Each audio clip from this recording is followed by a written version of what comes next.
When the clock strikes midnight, pet owners in Garland County will have a new set of rules to follow, especially if their dogs are considered high-risk breeds like pit bulls.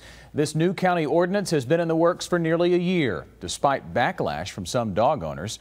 Channel 7's Maureen Glisovic spoke with a woman who calls these new rules absurd. Maureen?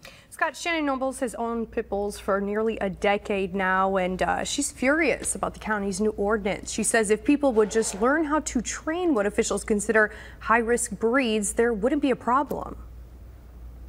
It was ridiculous.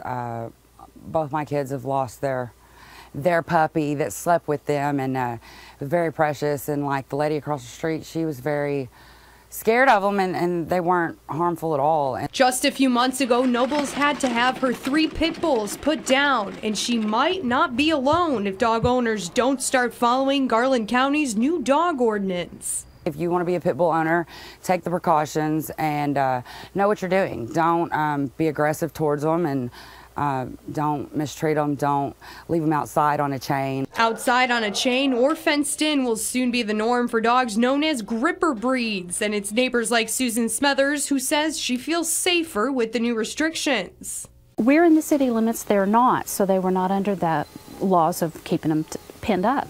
And they would come down here. We've had a lot of serious dog bites over the past 2 years that have dealt with adults and children.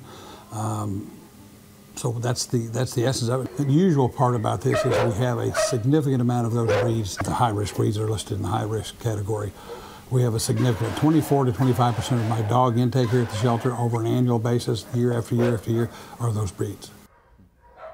Only high-risk breeds such as pit bulls and Staffordshire Terriers will need to be on a leash or inside a fence. However, all dogs caught roaming around causing trouble, such as biting people, cattle, or even ruining someone's property, can either be euthanized or quarantined for up to 10 days, Scott. Some new rules to get used to for sure. Thank you, Maureen. And dog owners will also be held accountable if the dog is put to sleep. They could face up to $1,000 in fines and be sentenced up to 1 year in jail.